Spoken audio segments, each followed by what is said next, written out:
Tuhan, kembali kita akan beribadah. Kita sudah memuji dan mempermuliakan nama Tuhan. Mari kita siapkan mendengar firman Tuhan. Pagi ini kita akan dasari dengan Yesaya 7 ayat yang ke-14. Kalau sudah ketemu, kita baca bersama-sama.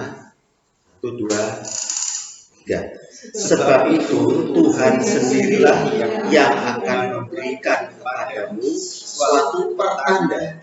Sesungguhnya seorang perempuan muda mengandung dan akan melahirkan seorang anak laki-laki. Dan ia akan menamakan dia Immanuel. Ini sudah bulan Desember, minggu pertama bulan Desember, di mana bulan Desember menurut kebiasaan sebagai perayaan Natal, tanggal 25. Natal itu adalah penggenapan dari nubuatan akan hadirnya Immanuel. Baik, kata-kata ini, Yesaya 7 ayat 14 ini, itu didasari dari ayat sebelumnya, dari ayat 10. Saya bacakan ya, perhatikan. Tuhan melanjutkan firman-Nya pada siapa? Ahaz. Katanya, mintalah suatu pertanda dari Tuhan Allahmu. Biarlah itu sesuatu dari dunia orang mati yang paling bawah, atau sesuatu dari tempat tertinggi yang di atas. Tetapi Ahaz menjawab, aku tidak mau meminta, aku tidak mau mencobai Tuhan. Lalu berkatalah Nabi Yesaya, baiklah, dengarkan, hai keluarga Daud, belum cukupkah kamu melelahkan orang, sehingga kamu melelahkan Allahku juga? Sebab itu, Tuhan sendirilah yang akan memberikan kepadamu suatu pertanda. Sesungguhnya seorang perempuan muda mengandung dan akan melahirkan seorang anak laki-laki, dan ia akan menamakan dia Immanuel. Kita sudah sangat kenal dengan nubuatan ini, di mana Yesus itu dinubuatkan akan lahir dari seorang perempuan, dari seorang anak darah, dan dinamakan Immanuel. Kita sudah sering sekali mendengar kata Immanuel.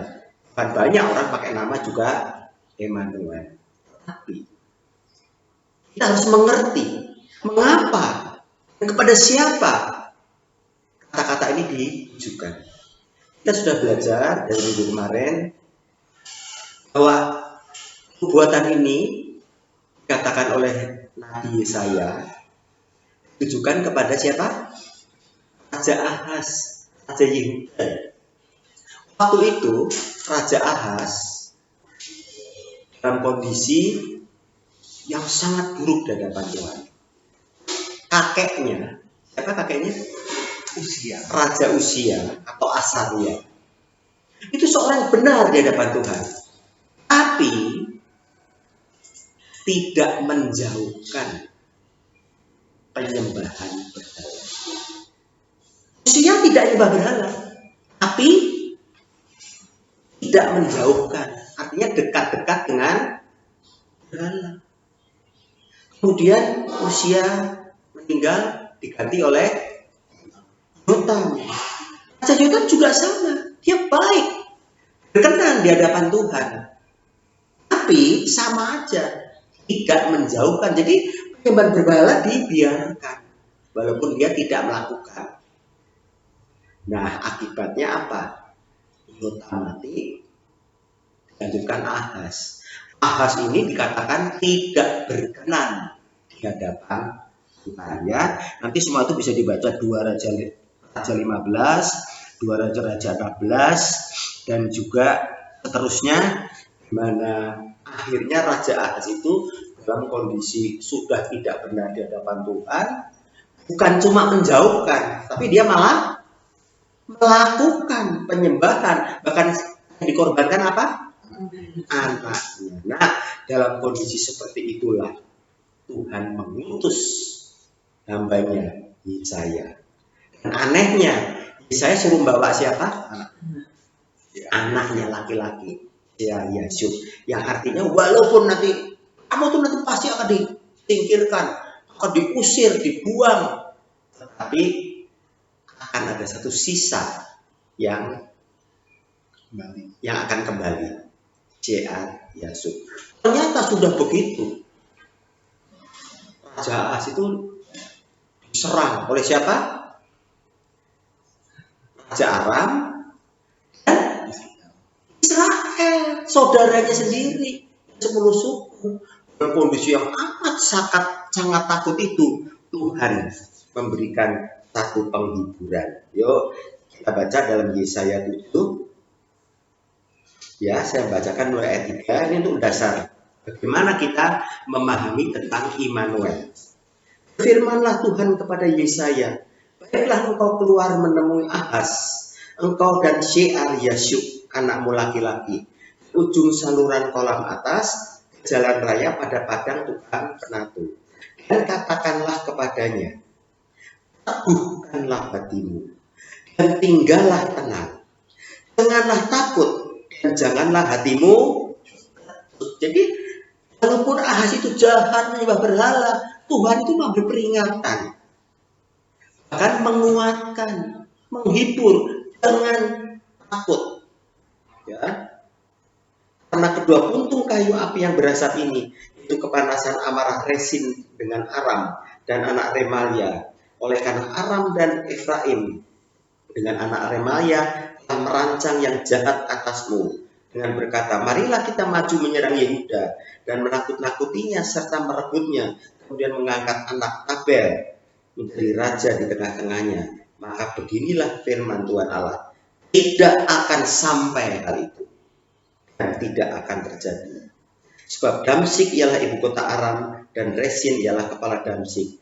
Dalam 65 tahun Efraim akan pecah, tidak menjadi bangsa lagi, dan Samaria ialah ibu kota Efraim dan anak Remalia ialah kepala Samaria. Perhatikan, ada satu kata-kata peringatan dari Tuhan. Jika kamu tidak percaya, sungguh kamu tidak sekujaya. Jadi Tuhan tetap mengasihi, walaupun Ahaz begitu jahat dan menyembah berhala, tetapi tetap menguatkan. Teguhkan hatimu, tinggal tenang, jangan takut, jangan hatimu kecut. Dan ada satu peringatan, jika kamu tidak percaya, sungguh kamu tidak teguh jaya. Betapa baiknya Tuhan kepada Ahaz. Percaya nggak kalau Tuhan juga baik sama kita? Amin ya. Nah, dalam kondisi seperti ini, respon dari Ahaz tidak seperti Yesaya. Tetap memikirkan dengan cara-cara dunia. Sampai akhirnya, ayat 10 tadi kita baca lagi. Tuhan melanjutkan firman-Nya kepada Ahaz.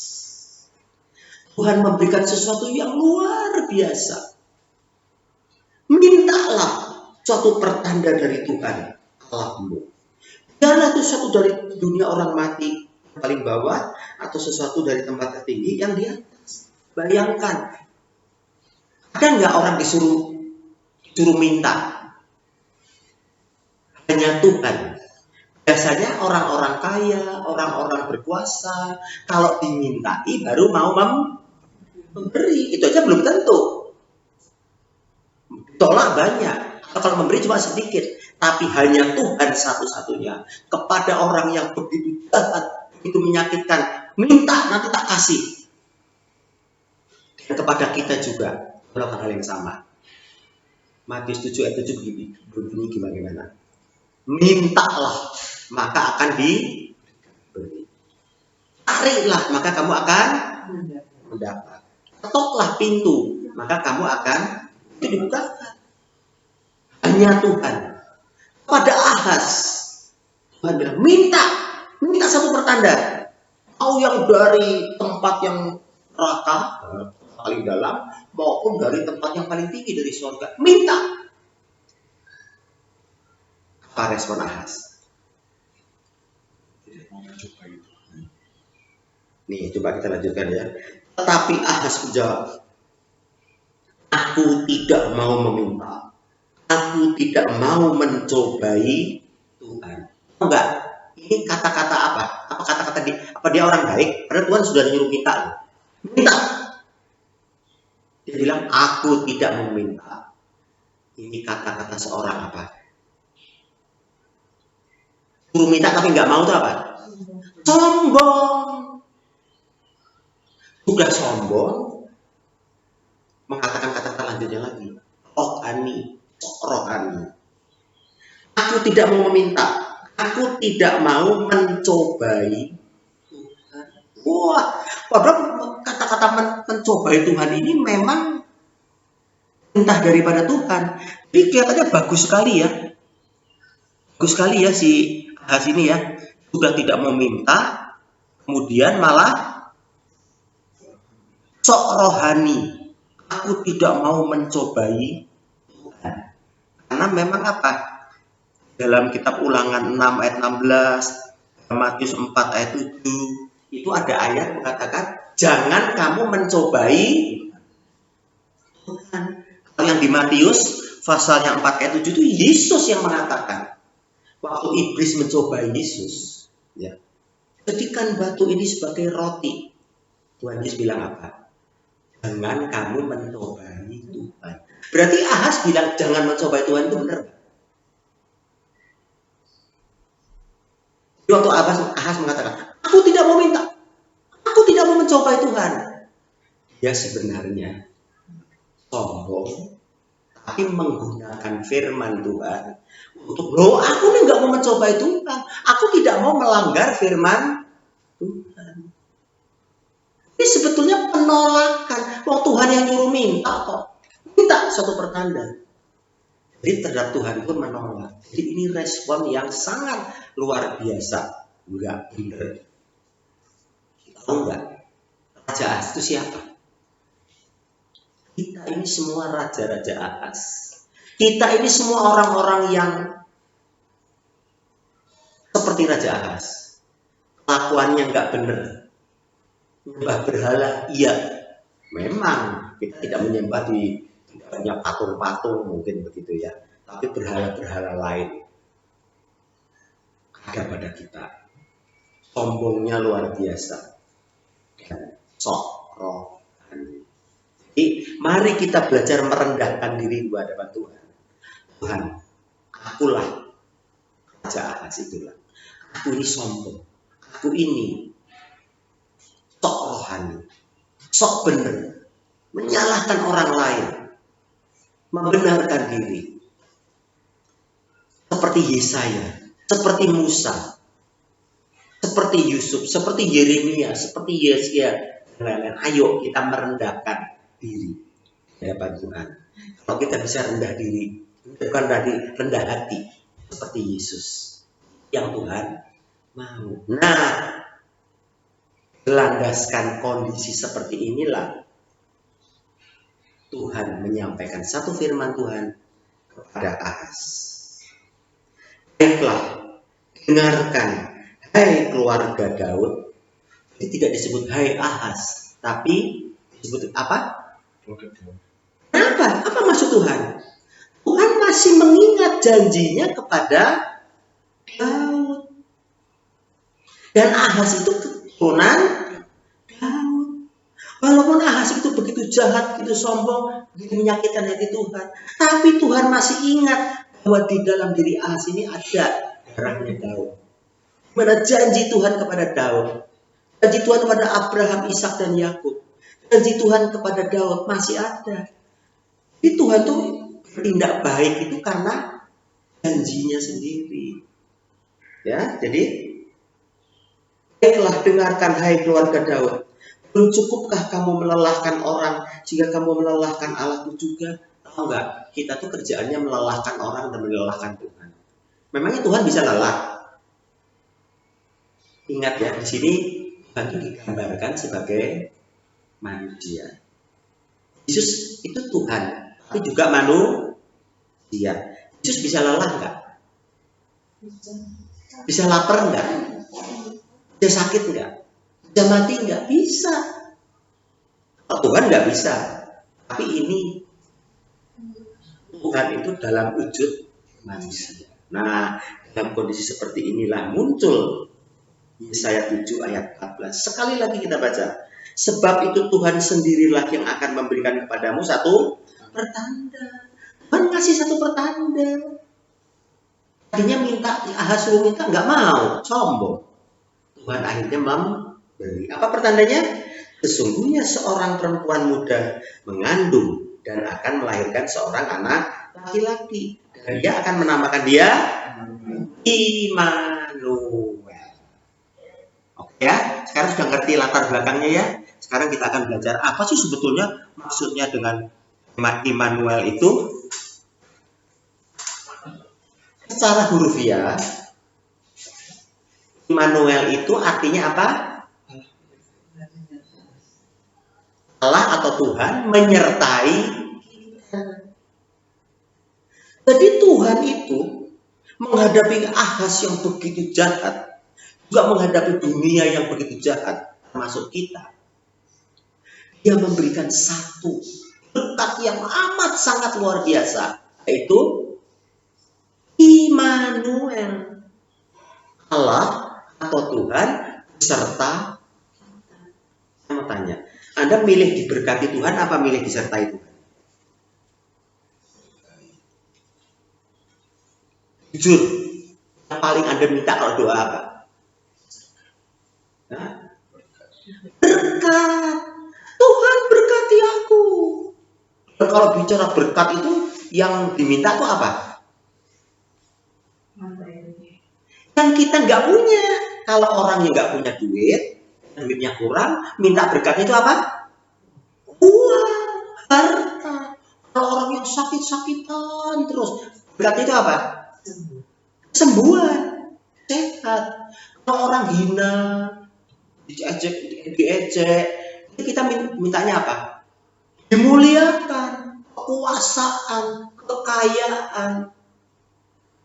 Tuhan bisa nggak ngasih kita berkat-berkat seperti itu? Bisa nggak? Tuhan bisa nggak memberi kita kekayaan? Tuhan bisa memberi nggak kepada kita kesehatan? Tuhan memberikan kita kekuasaan, bisa nggak?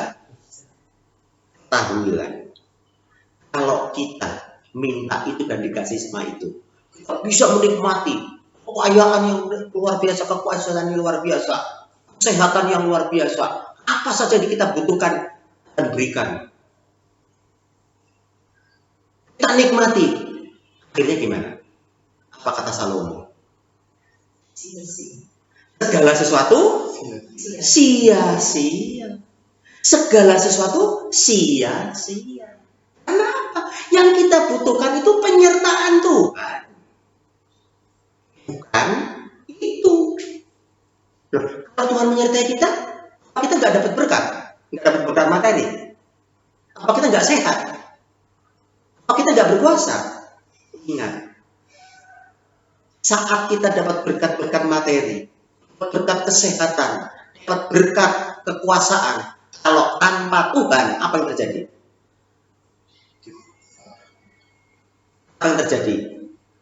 Seperti Salomo, segala sesuatu sia-sia. Karena bisa saja uang yang kita peroleh itu kita pergunakan untuk hal yang nggak benar. Kekuasaan yang Tuhan berikan pada kita, Tuhan bisa nggak ngangkat kita jadi menteri?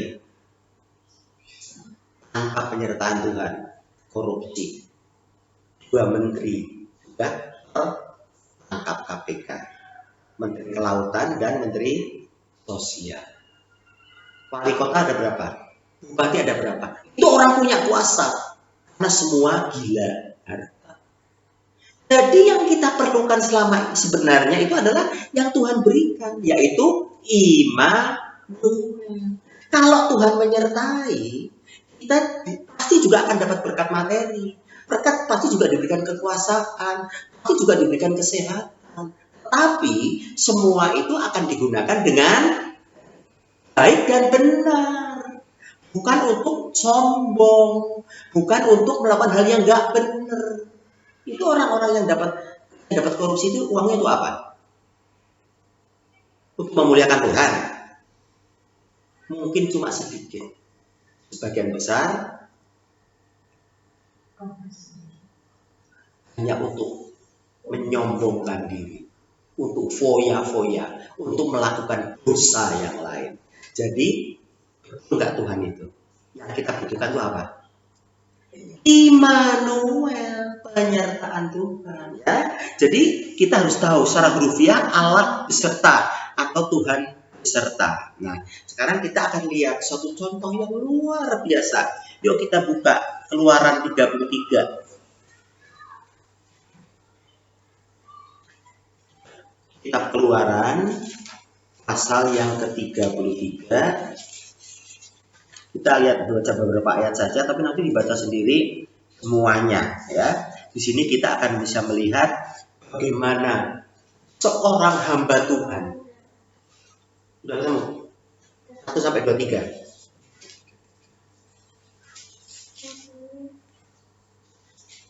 Keluaran 33 ayat 1 sampai 23 judulnya apa?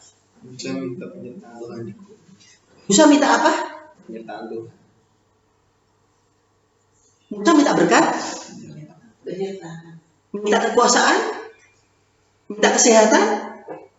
Penyertaan itu apa? Immanuel. Ternyata Musa itu minta Immanuel. Karena Musa tuh tahu Immanuel yang paling dahsyat. Walaupun ini seperti kekayaan, kekuasaan, kesehatan, dan sebagainya itu perlu. Siapa yang bilang nggak perlu? Kita perlu uang, kita perlu kesehatan, kita perlu kekuasaan. Tapi tanpa Immanuel, semua itu akan sia-sia. Yuk kita baca. Berfirmanlah Tuhan kepada Musa, "Pergilah, berjalanlah dari sini, kau dan bangsa itu yang telah kau pimpin keluar dari tanah Mesir, negeri yang telah kujanjikan dengan sumpah kepada Abraham, Ishak dan Yakub. Demikian. Kepada keturunanmu lah akan kuberikan negeri itu. Aku akan mengutus seorang malaikat berjalan di depanmu dan akan menghalau orang Kanaan, orang Amori, orang Het, orang Peris, orang Hewi dan orang Yebus. Dan itu suatu negeri yang berlimpah-limpah susu dan madu. Sebab aku tidak akan berjalan di tengah-tengahmu. Karena engkau ini bangsa yang gartengku, supaya aku jangan membinasakan engkau di jalan."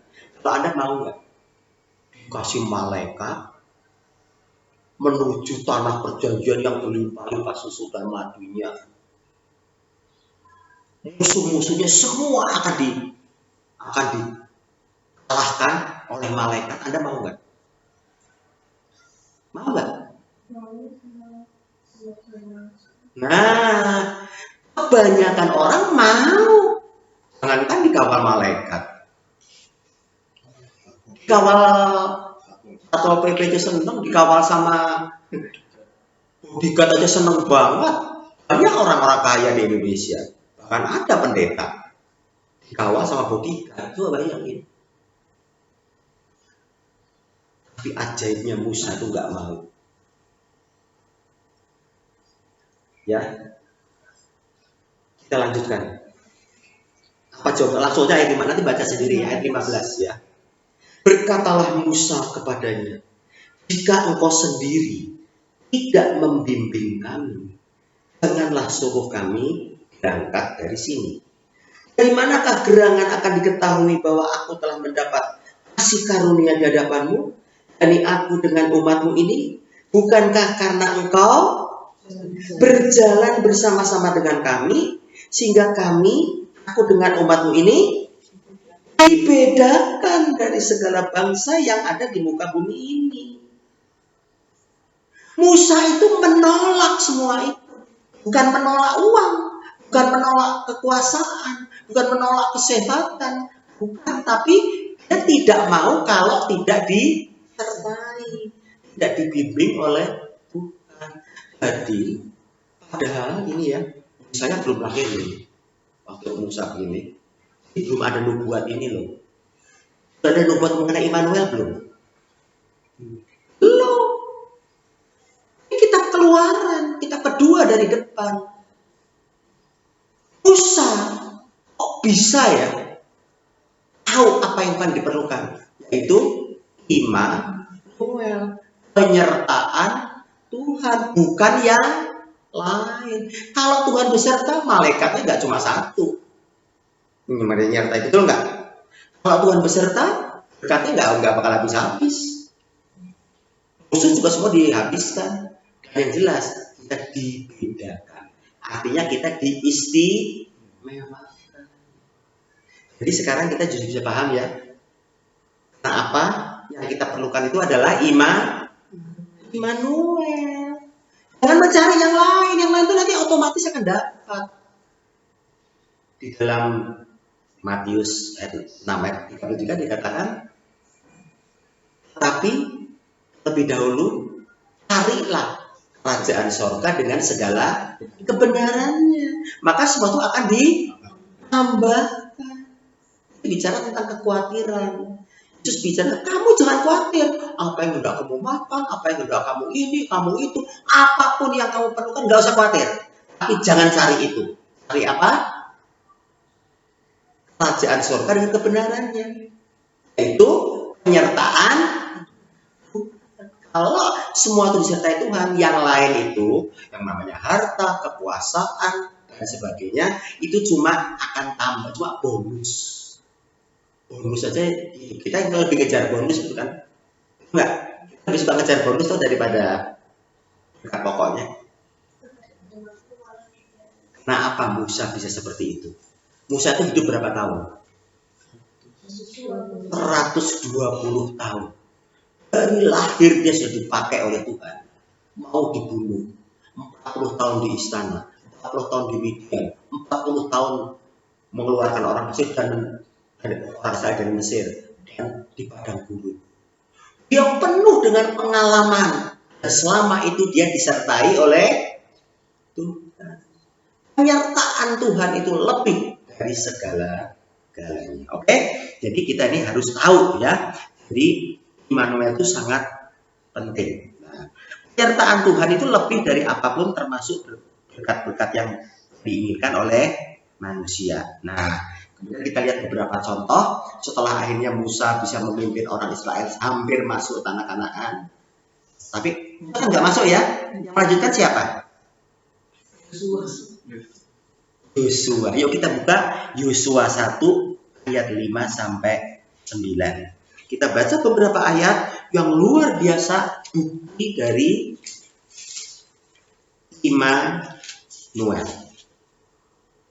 Yosua 1, Yosua itu setelah ulangan ya, oke ya. Saya bacakan ayat 5 sampai 9. Seorang pun tidak akan dapat bertahan menghadapi engkau seumur hidupmu, seperti aku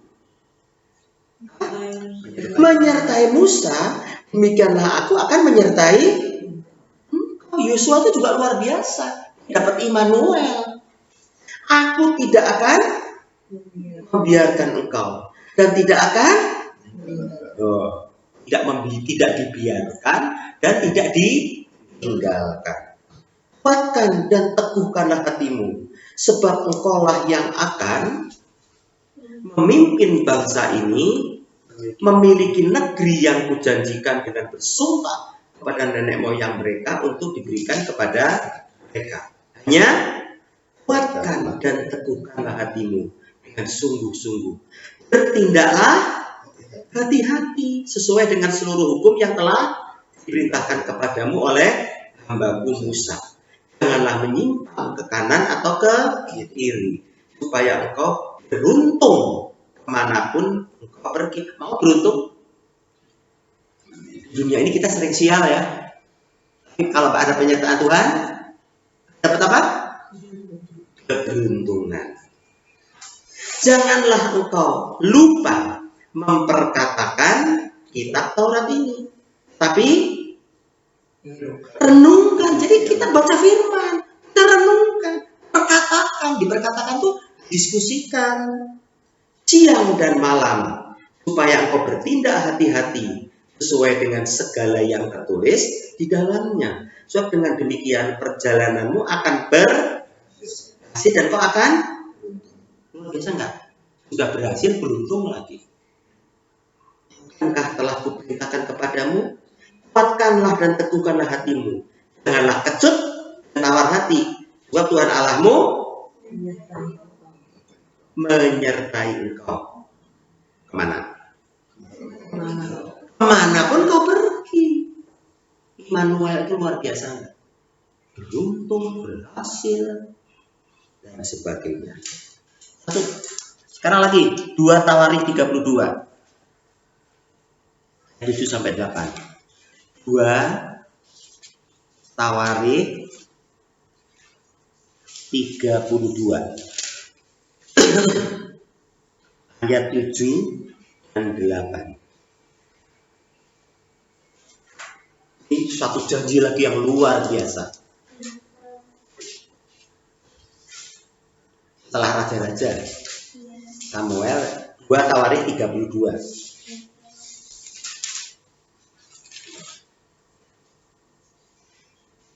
Yuk kita baca bersama-sama ya. Ini janji Tuhan juga yang luar biasa saat kita menghadapi kondisi yang takut, tertekan, dikepung. Itu Tuhan memberikan janji penyertaannya luar biasa. 2 Tawarikh 32 ayat 7-8 kita baca sama-sama ya. 1, 2, 3. Kuatkanlah dan teguhkanlah hatimu.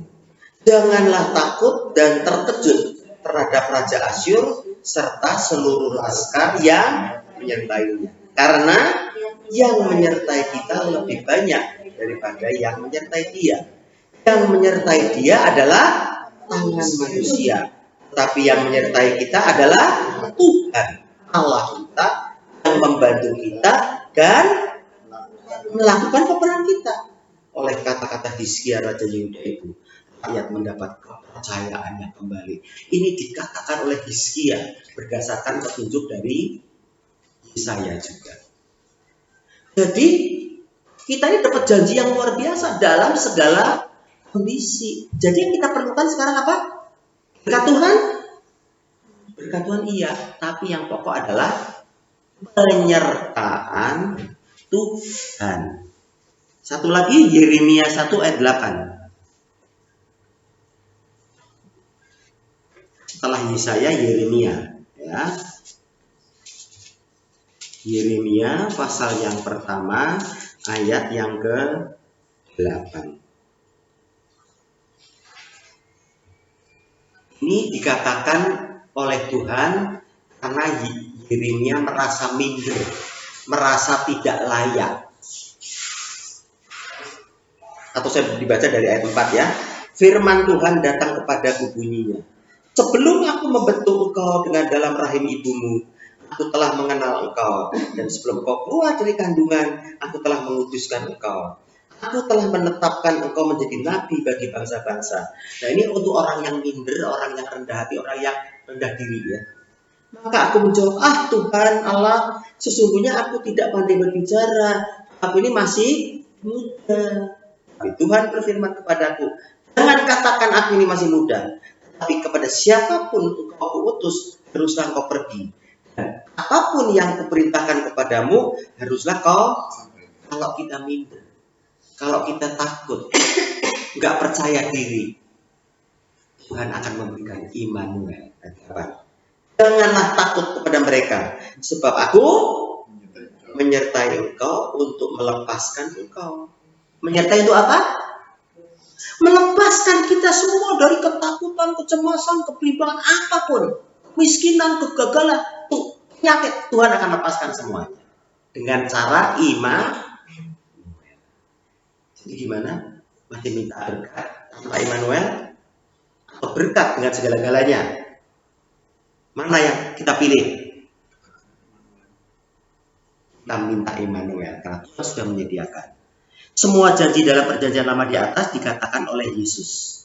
Yesus sendiri, kita baca Matius 28 ayat 20. Ya, Yesus sendiri menggenapinya di atas kayu salib dan setelah dia bangkit, Yesus menggenapinya juga.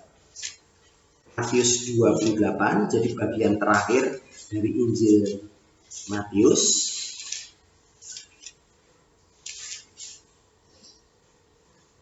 Dibacakan dari ayat 16 ya, supaya tolong diperhatikan. Immanuel itu tidak cuma dibuktikan dengan Yesus hadir sebagai manusia, tidak cuma dia disalib, tidak dia dibangkit, tapi juga janji yang luar biasa. Dan ke-11 murid itu berangkat ke Galilea, bukit yang telah ditunjukkan Yesus kepada mereka. Jadi ini amanat agung. Amanat agung itu diberikan oleh Yesus di Galilea, bukan di Yudea, bukan di Bukit Zaitun. Ketika melihat dia, mereka menyembahnya. Tetapi beberapa orang ragu-ragu. Ada orang ragu-ragu. Yesus mendekati mereka dan berkata, "Kepadaku telah diberikan segala kuasa di sorga dan di bumi. Nah itu, pergilah, jadikan semua bangsa muridku, dan baptislah mereka dalam nama Bapa dan Anak dan Roh Kudus, dan ajarlah mereka melakukan segala sesuatu yang telah kuperintahkan kepadamu, dan ketahuilah, aku menyertai kamu senantiasa." Ini Immanuel. Luar biasa enggak? Nanti baca sendiri. Penutup dari kitab-kitab, ya. Nah, setelah Yesus naik ke surga, gimana cara dia menyertai? Kita buka Yohanes 14 ayat 16 dan 17. Yohanes 14 ayat 16 dan 17. Ini wujud Immanuel yang sekarang ini. So, Yesus secara tubuh sudah naik ke sorga. Sudah ketemu? Dari ayat 15 gak apa-apa. "Jikalau kamu mengasihi aku, kamu akan menuruti segala perintahku. Aku akan minta kepada Bapa, dan ia akan memberikan kepadamu seorang penolong yang lain, supaya ia apa? Immanuel, ia menyertai kamu, yaitu Roh kebenaran.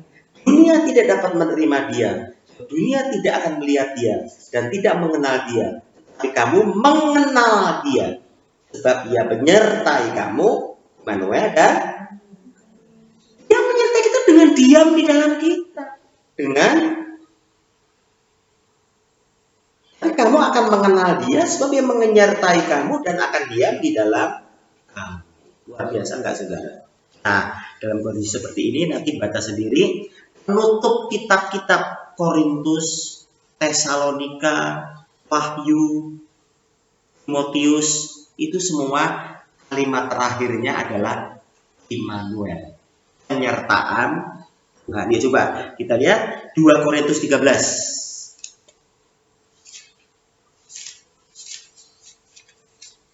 2 Korintus pasal yang ke-13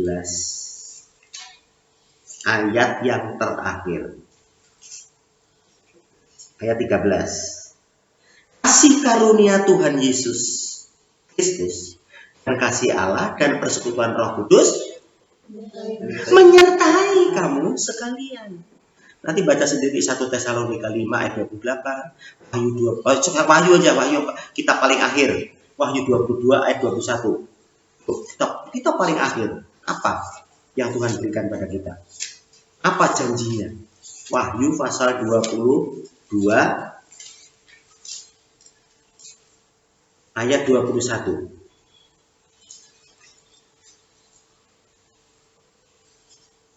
Sudah ketemu?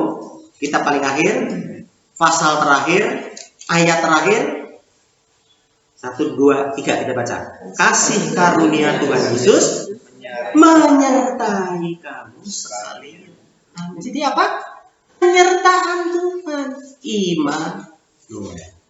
Puji Tuhan. Sekarang kita sudah punya satu keyakinan akan kita hadapi seperti apapun kondisi dunia, semenakutkan apapun, sengeri apapun, ada gunung mau meletus, ada bencana ini itu, kita disertai oleh Immanuel, disertai oleh Tuhan. Kalau Tuhan menyertai kita, apapun yang kita perlukan, Tuhan akan menyediakan berlimpah. Kita akan menang kalau melawan musuh, apapun juga, karena dengan Immanuel segala sesuatunya pasti akan beres. Ya, kita sebentar akan masuk di dalam perjamuan kudus. Silahkan ya masing-masing menyiapkan perjamuan kudus, roti dan anggur itu hanya sekedar simbol, jadi tidak perlu harus ada anggur, harus ada roti, apa yang ada, karena itu adalah satu simbol. Mana kita harus mengenang Tuhan Yesus saat dia mengorbankan dirinya, tubuhnya dan jiwanya diberikan untuk kita. Dan saat kita makan dan minum tubuh dan darah Yesus secara simbolis, yang ini diperintahkan Tuhan, otomatis kita mengisi pikiran kita itu dengan mengenang Yesus. Kalau kita mengenang Yesus, justru orang paling benar, kita akan diberkati secara luar biasa. Jadi Immanuel, Tuhan beserta dengan kita. Kita doa dulu. Bapak Surga, terima kasih atas pelajaran firman Tuhan yang telah sama-sama kami pelajari. Dan sebentar Tuhan, kami akan masuk dalam pertemuan kudus. Ini juga merupakan satu perintah-Mu. Dan kami percaya, kalau perintah-Mu kami perhatikan, kami dengar, dan kami lakukan semuanya itu, sesuatu yang luar biasa pasti akan terjadi.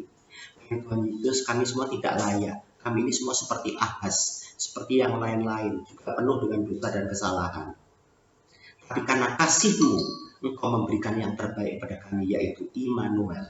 Di dalam Immanuel lah Engkau menebus dosa kami. Saat Yesus mati di atas kayu salib, tubuh dicabik-cabik, darah dicurahkan, dan dia bangkit mengalahkan maut, dan dia berjanji untuk menyertai kami sekarang ini senantiasa sampai akhir zaman. Terima kasih Bapak di surga. Terima kasih. Hanya di dalam nama Tuhan Yesus saja kami ucap berdoa. Haleluya, puji Tuhan. Amin. Kita akan masuk di dalam perjamuan kudus. Kita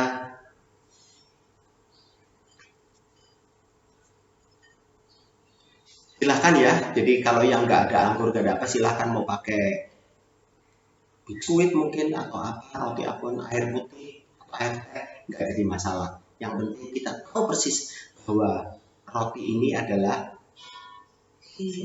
simbol dari tubuh Yesus yang terketat. Dan minuman ini adalah simbol dari darah Yesus yang tercurah. Bapak di sorga, kami mentaati firman-Mu. Kami telah belajar daripada firman-Mu, dan saat ini Tuhan kami akan melakukan apa yang Kau perintahkan. Karena kami tahu saat kami melakukan perintah-Mu, dengan mengerti segenap kebenarannya, penyertaan yang daripada-Mu itu akan sungguh nyata. Kami akan dibuat berhasil dan beruntung di dalam kehidupan kami. Seperti apapun kondisi dunia, kami akan berhadapi bersama-sama dengan Engkau. Karena itulah yang terbaik. Kita angkat roti di tangan kanan kita. Dengarlah firman Tuhan. Sebab apa yang telah kuteruskan kepadamu telah aku terima dari Tuhan. Yaitu bahwa Tuhan Yesus pada malam waktu ia diserahkan, mengambil roti. Dan sesudah itu ia mengucap syukur atasnya. Mengucap syukur terlebih dahulu, saudara. Apapun kondisi kita, kita mengucap syukur. Mengucap syukurlah dalam segala keadaan.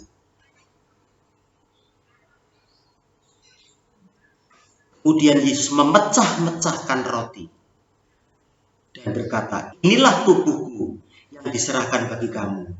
Perbuatlah ini menjadi ingatan atau kenangan akan aku. Bapak, di tangan kami ada roti. Ini simbol dari tubuh Yesus yang terpecah. Kami akan memakannya di dalam nama Tuhan Yesus. Kami akan mengenang saat tubuhmu terpecah-pecah bagi kami. Seharusnya kamilah, tubuh kamilah yang dihancurkan. Tapi Engkau telah menggantikannya pada kami.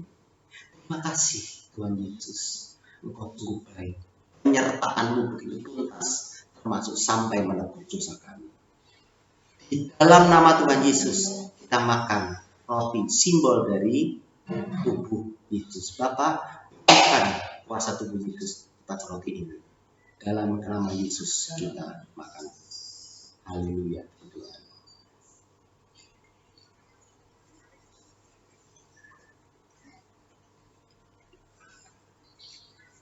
Kita angkat cawan, isi minuman biasa, namun kita percaya ini akan dibubuhi oleh kuasa darah Yesus. Dengarlah firman Tuhan.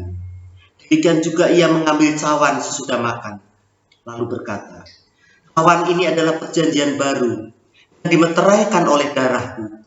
Perbuatlah ini setiap kali kamu meminumnya menjadi ingatan akan Bapa di sorga, bukan kuasa darah Yesus atas minuman ini. Dan kami akan meminumnya di dalam nama Tuhan Yesus. Dan kuasa darah Yesus itulah yang akan masuk di dalam kehidupan kami. Penyertaan-Mu sungguh nyata. Dalam nama Yesus kita minum minuman dengan hubungan kuasa darah Yesus. Haleluya. Masing-masing berdoa terlebih dulu, masing-masing sendiri. Mengucap syukur atas penyertaan Tuhan. Penyertaan Tuhan yang luar biasa. Akan kita alami sampai akhir zaman. Di mana kita akan bertemu muka dengan Yesus. Dan sisa waktu ini, kita tidak tahu kapan Yesus akan datang. Tapi dengan penyertaannya, dengan Immanuel, kita akan hadapi semua. Kita pasti akan berhasil. Kita pasti akan beruntung. Dan semua ini untuk hormat dan kemuliaan bagi Tuhan. Terima kasih Bapak di sorga. Engkau dengar doa anak-anak-Mu. Apapun persoalan mereka, karena mereka masih tinggal di dalam dunia. Tapi biarlah, dengan kebenaran firman-Mu, dan perjamuan kudus ini, kami memperoleh satu keyakinan. Kami dikuatkan, kami diteguhkan. Kami akan hadapi semua bersama-sama dengan Engkau. Karena Immanuel telah beserta. Dan dengan penyertaan-Mu, Engkau akan melepaskan kami semua. Dan Engkau akan memberikan kemenangan yang luar biasa dalam hidup kami. Mari Tuhan, berkati kami semua. Tumpahkan tangan-Mu atas kami semua Tuhan. Kami percaya kepada-Mu Tuhan. Kami serahkan hidup kami seutuhnya ke dalam tangan-Mu Tuhan. Dan Bapa, kami berdoa. Bukan cuma kami diberkati, kami akan menjadi berkat. Berkat untuk sesama kami manusia. Berkat untuk bangsa dan negara kami. Berkat untuk seluruh alam ini. Semua ciptaan-Mu, Engkau cipta begitu baik. Rusak karena dosa. Dan telah dipulihkan. Akan terus berjalan pemulihan ini. Engkau Yesus telah melakukan yang terbesar untuk menebuskan dosa. Pengampunan dan keselamatan. Dan kami adalah pengikut-pengikut-Mu. Melengkapi kami dengan kekuasaan dan tempat yang tinggi. Supaya kami dapat menjadi alat pilihan, menjadi saksi hingga seluruh dunia, semua manusia, setiap mulut, lidah, bibir mengakui Engkau Yesus sebagai Tuhan dan Juru Selamat. Dan bila semua lutut bertelut menyembah-Mu, Engkaulah Tuhan, kita pemilik, penguasa semuanya ini. Terima kasih Bapak di surga, terima kasih. Mari Tuhan Yesus berkati anak-anak-Mu. Kiranya berkat rahmat anugerah pertolongan dari Bapa surga. Bapak yang bersemayam dalam terang yang tak terhampiri. Bapak yang tidak bisa dilihat dan disentuh. Tapi Bapak itu begitu nyata di dalam anak-anak yaitu Yesus. Ternyata Yesus menyertai kami. Dengan satu hal yang tuntas. Dari keselamatan sampai pada kemenangan. Naik ke sorga. Mengutus Roh Kudus untuk tinggal di dalam kami. Menjalankan Immanuel. Kami akan melakukan aktivitas kami. Di dalam nama Tuhan Yesus Kristus. Kami sudah berdoa. Haleluya. Puji Tuhan. Amin. Tuhan memberkati.